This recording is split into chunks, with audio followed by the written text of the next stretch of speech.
Hey guys, welcome to this video. In this video, I'm going to take you guys through the S197 Clockspring. Oftentimes I've heard that people get worried about your Clockspring, making sure that you don't turn it, making sure something doesn't happen. And my job here, or what I'm going to attempt to do, is show you guys that the Clockspring is not necessarily something you have to be terrified of. It can be disassembled, we can work on it, and most importantly, turning it is not the end of the world. Now, the most important thing for you to understand about a Clockspring is its orientation. Now, I know that it's orientated this way because these two nubs are horizontal. That's how the steering wheels are set up. I also know that my main connector here is on the top center. When it's in the top center, that is how the steering wheel is set up.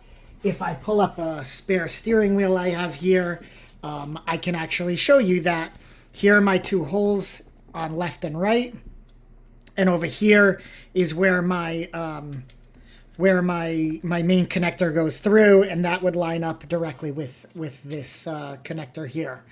So I think the most important thing for you to remember, though, is, and this is something I will stress, before you take your steering wheel off, always make sure that it is orientated dead center, straight up and down like this. And then you make sure that your wheels outside are straight, because you could turn the wheel once all the way around, have it straight up and down, but your wheels are turned to the side. Always just make sure you have your wheels centered on the road and you have your steering wheel orientated straight up. So that's the first thing. The second thing is understanding what the purpose of a Clockspring actually is. The purpose of a Clockspring is to allow one set of wires to be stationary with the car, and that's what this connector port is here. And then the second is this top one. Now this top one is going to rotate with your steering wheel and allow these wires not to get snagged or caught up. Now the first thing, you might say is, oh, well, I got to make sure my Clockspring doesn't spin. I got to make sure it doesn't spin. Well, guess what? I'm spinning it now. I'm spinning it now. Okay? Not a big deal. Okay? Here is how, and even when it's attached to the car, this is going to be a quick trick for you to get it back oriented the right way and in the right spot. So what I like to do is I will turn it all the way to one direction. Now I won't crank it. Notice I do it just hand tight, right? So once I feel it gets stiff, I stop. And memorize where your connector is here, okay? It's on the right. This is a quarter turn up, brings you to dead center, which is where we want to be. Now, what you're going to do is you're going to memorize how many turns can I make, okay? So I can do 1. Here's 2. Here's 3. Here's 4, okay?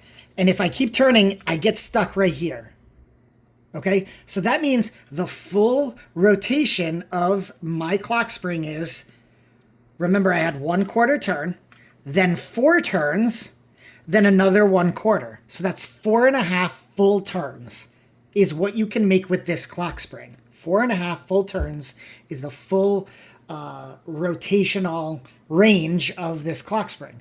So to get it back to dead center, you take the 4.5, you divide it by 2, and that's 2.25, right? Easy math. So to get back to dead center, I'm going to go 1 quarter back, and then I'm going to go 1 spin, 2 spins. Now where I am, I should be able to only go 2.5 spins in both directions. So 1, 2.25. Sorry, not 2.5, 2.25. So 1, 2. Now I'm back dead center. Now I'm going to go 1, 2.25. Okay? Quarter, 1, 2. Now I know my Clockspring is centered and I can put it right back in the car. Okay? So that is how, and you can do that while it's in the car, but that's how you get your Clockspring back to center. Now, of course, that's going to the important part is going to be that this only works if your steering wheel is centered perfectly and you didn't mess around with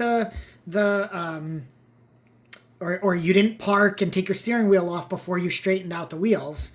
But that's it. Now, remember, the Clockspring its only function is the wiring and the electronics.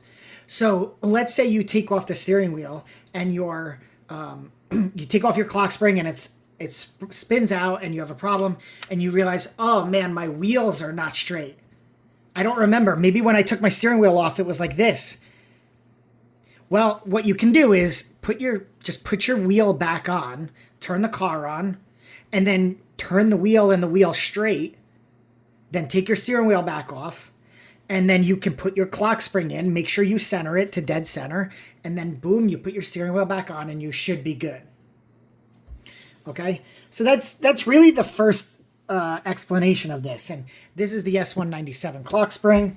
You know, I have over here the S550 Clockspring, and to be honest, it's the same concept. Now, I know my orientation I've spun this Clockspring 50 different times.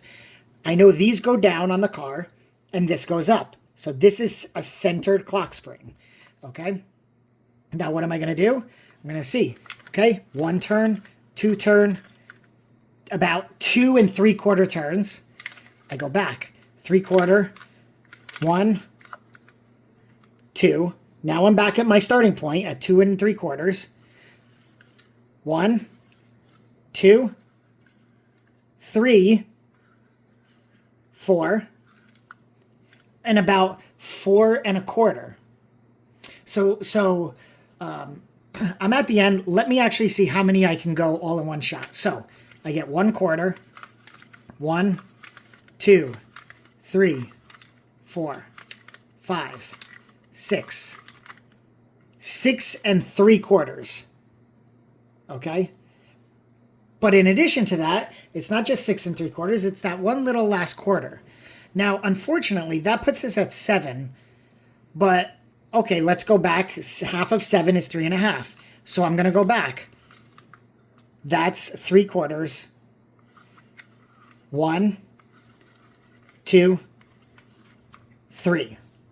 Well, now I'm at 3 3/4. Well, that's fine because it's close enough. The Clocksprings are not going to be exactly perfect because it depends on the size of the ribbon cable inside. But again, if I should be able to go 1, 2, 3. Okay, there's my 3/4. So if I go back, 1, 2, 3. Now I'm dead center. 1, 2, 3. And there's my last 1/4. So on the S550 Clockspring, you get about 3 turns, whereas on the S197, you get 2 turns, 2.5. Not a big deal. This just limits how much you can turn the wheel, not physically, but based on the actual wiring. Really, what limits the actual turning is how your steering rack is set up, from my understanding. I don't know that much about steering, but we're talking about Clocksprings now. We're not talking about steering racks. So that is those two things, let's say, cleared up. Now what I want to do is I actually want to tear this Clockspring down for you guys so you can see what it looks like inside, so that you're not worried anymore or concerned about what is actually inside of a Clockspring. So on the S197, first you need to remove this ring. And to remove this ring, there's all little clips on the inside here that you just kind of have to push down with your finger while you pry them open. So I'm going to see if I could do this without a tool. And if I can, great. If not, well, we'll have to engage something to help us. It looks like I'm getting it. There's 4 of them in a circle, so it's not an easy thing to do. But you'll notice it starts to come out. And what I like to do is I like to try to get a small little pick or something. I always use my trusty picks, and I try to put them in such a way that I can hold it and keep it from snapping back in. So let's see if I can get this out.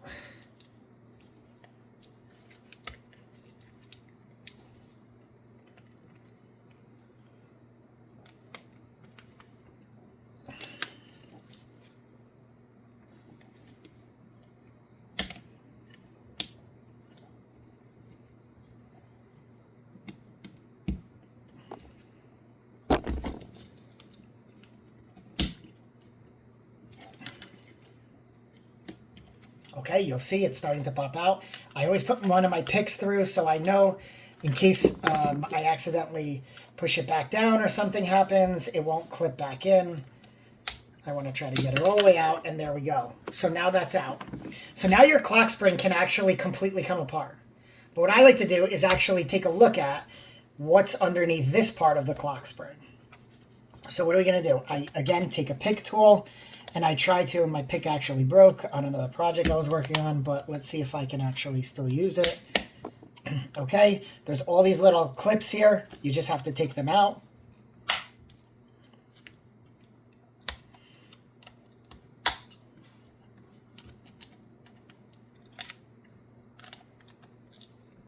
Once you get a couple of them out, then the whole top will come off. Now, here is what your clock spring is, okay? Your clock spring is basically just a coiled up set of wires. And look, I'm going to pull this out because I'm not even concerned, because now we're going to know exactly what a clock spring does and how it works. So you have your wires over here that are soldered into this wire beneath this piece. Okay, this is grommeted in, so I'm not actually, or riveted in. I'm not going to actually pull that out. But you basically have this ribbon that allows the wires to coil and uncoil, kind of like a slinky, while you're turning the wheel. So if we put this back in, right, and actually look, the whole bottom, like this tray can come off, that holds it. So we can take this whole thing apart and have it in many pieces. And again, I'm not worried because this is not a difficult thing to do. So we get this coiled back in. We're going to put this this piece back on. Now you may feel and get a little bit of grease on your hands. That makes sense because these are moving parts. So you'll probably want to re-grease this if you're going to be doing this. But what actually happens when you turn the steering wheel, and you'll be able to see this with this cover off, is as you turn, you can see 1 turn, 2 turn, 3 turn, 4 turn, right? All my turns I go through, that coil gets tighter and tighter and tighter. But it never actually breaks. Okay? So we've gone almost all of our 6 turns or 7 turns, and now it's stiff. So I'm not going to push it anymore because I don't want to rip these solder joints here, and I don't want to rip the solder for this connector. And then when we go back, you can see I can keep going, and while this is at least contained, I can keep turning until all of those ribbons are actually forced to the outside. And now I can't go any further because now it's stressing it in here. So this is how a clock spring works, and this is why it's so important to not go too hard, don't tear it, and so on. So again, hopefully this has made the clock spring a little less scary for you. So all right, now we want to reassemble this one. Now this is the S197 Clockspring, so we're going to make sure that we take our cover here, and we're going to put it back on this. We've got to make sure that this little board is on these pins, and then this little tab here will actually holds my bend here so that it doesn't get stressed out when I turn. So when I put this in, I need to make sure that that fits right in there. Okay? So I'm going to just snap this down. Just double check to make sure everything looks good. Okay, this popped out. That's why it's a little bit of a struggle.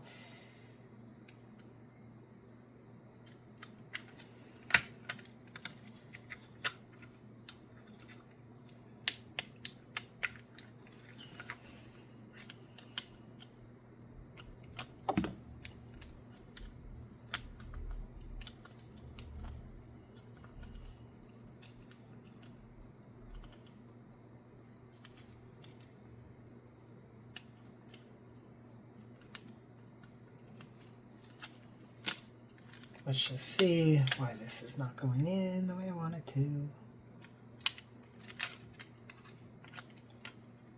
Again, just take your time. Don't get frustrated. It's one ribbon cable. It's not impossible to manage.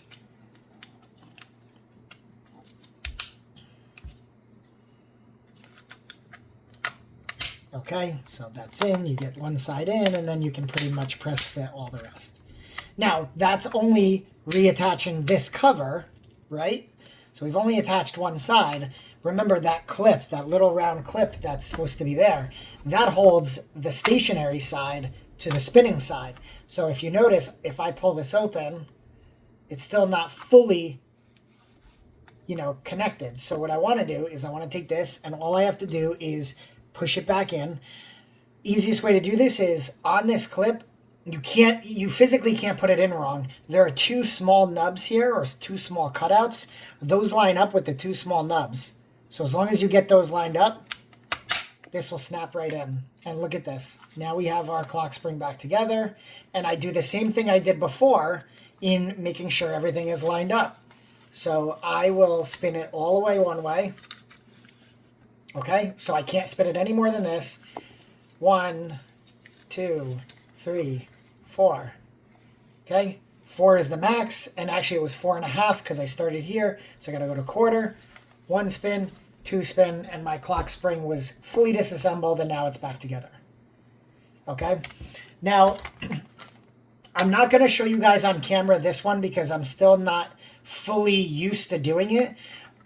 And the reason for that is because this clock spring is much more complicated than this one. This one has one connector here, one connector here. There's one ribbon cable that flows throughout. This clock spring actually has 1, 2, 3, 4, 5 connectors. And this connector actually splits. Part of it goes to this one over here. Part of it goes to this one over here. And this connector goes only to this one.